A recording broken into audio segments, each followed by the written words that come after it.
Hi, I'm Kayonne Riley, Director of WUCF FM, Jazz and More. I'm here speaking with my good friend, Hammond B3 organist, recording artist, composer, Mr. Caesar Frazier. Hey there, Caesar. How you doing, Kayonne? I'm doing great. Great to see you again and talk with you. I appreciate the conversation. I hear you're starting your own new record label and production company. Yes, I'm getting in the water, Kayonne. I think I need to control things myself. Well, I get that. I totally get that. What inspired you to create your own label besides, control everything yourself? Well, I think you just said it, control. I can control the product. I don't have to worry about whether someone else approves of it or not. I can also own the master to the project. And in today's world, with all of the streaming avenues that's going on, I can kind of direct my own project for commercial reasons, as well as control the art, control when it's released. Yeah. So what types of musical genres are we going to hear on your label? Well, I really tried to do it different this time. I didn't want to have a standard blues organ record. So I tried to write songs that I thought kind of took it in a little different direction, and I'm just playing in that little different direction. So I'm hoping that I was successful at that. Sometimes when you're so close to a project and you spend 2 years dealing with it, your sense of objectivity gets a little funny, but it's, I'm hoping it's different than just an organ blues record. Yeah.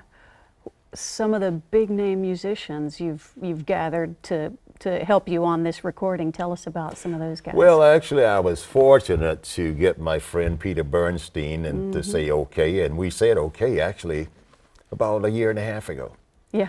And then the COVID came about, and we just kind of put it on the back burner until things cleared up a little bit, and Eric Alexander came on board, and I didn't have to twist any arms. And then a long-time friend of mine, Houston person, who recorded with me like decades ago. Right. My first solo album as an organist, Houston was on that record. Houston actually recruited the drummer.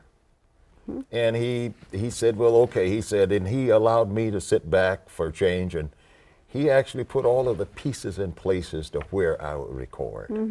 And so we did good in that regard. I was really fortunate that I was able to get these people, and I thought that they would actually fit the project and where I was trying to go. Right.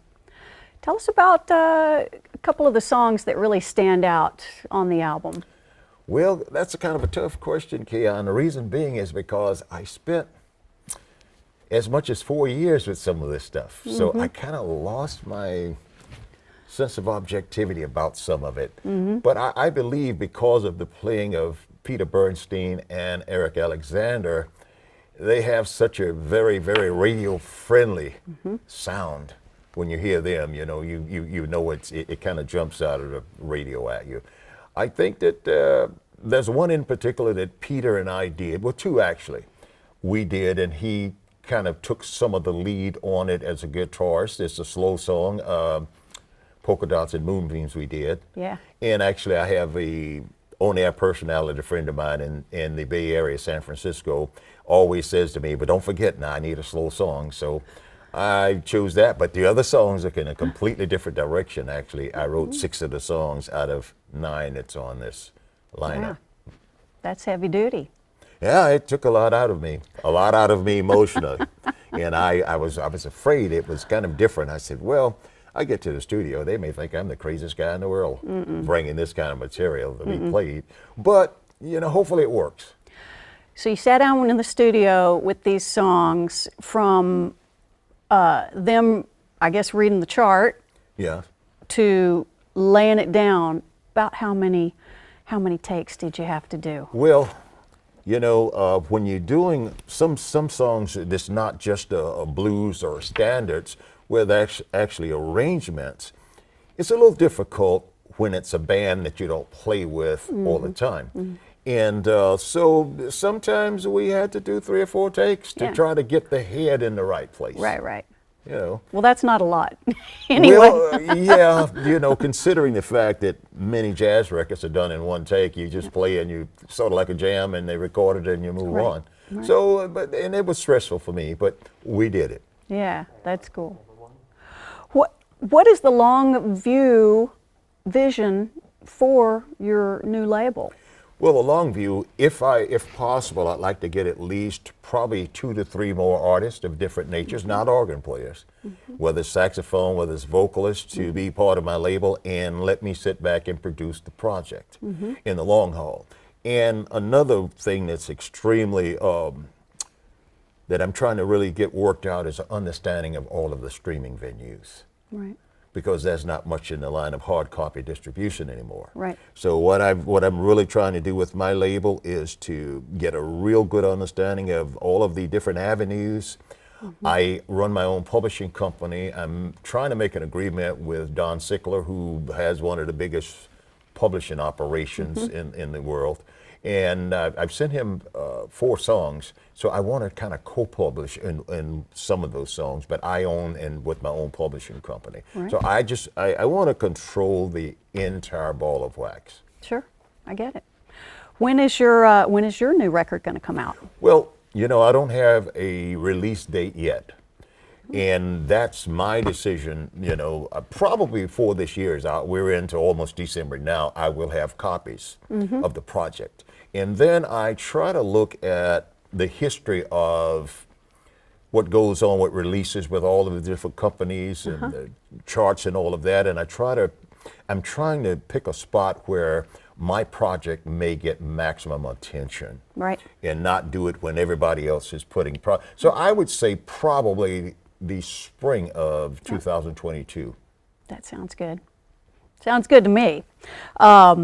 And I heard you talking that you're going to be going to Copenhagen to record and release a live album as well? Well, you see, that is one thing that I didn't completely answer that question about when the studio record was released, because I'm in the process of making an agreement with a record label based out of Denmark, and to come there and do some live performances. And they take the performances and put out a live album at the same time. And I know they gave me a time frame of releasing the live album in Scandinavia, in Europe, in around June of 2022. The United States around September.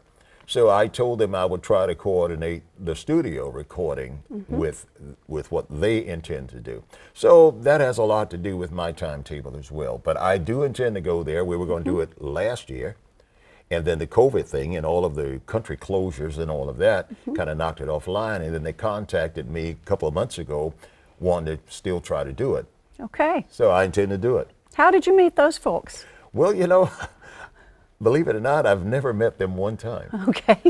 What happened was that, and they reminded me in an email about 2 weeks ago that they had contacted me in 2014 about doing this, trying to get me to do it, and I wouldn't do it back then.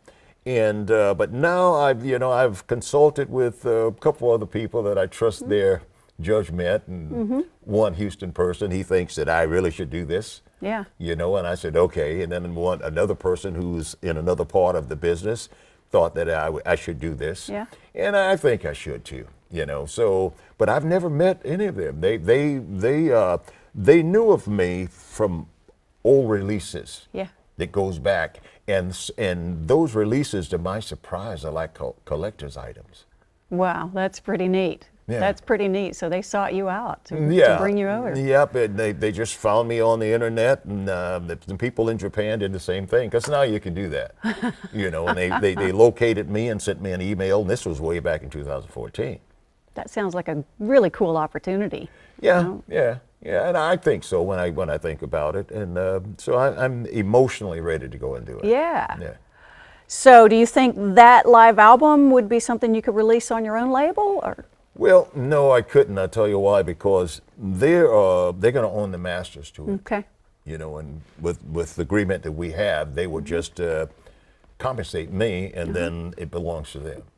Okay. So, but also, you know, there's been some talk about possibly releasing and distributing my CD that I own and control that was done at Van Gelder's over there. So they would distribute it over there if we can come to an agreement. So it's a lot of things going on. Sure is. And you mentioned Van Gelder's studio.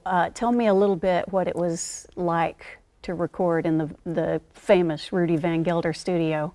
Well, as you know, Rudy Van Gelder studio is probably, as I tell people, the most famous studio for jazz recordings in the whole world. That's right. Many, many, many famous jazz artists recorded many famous records there.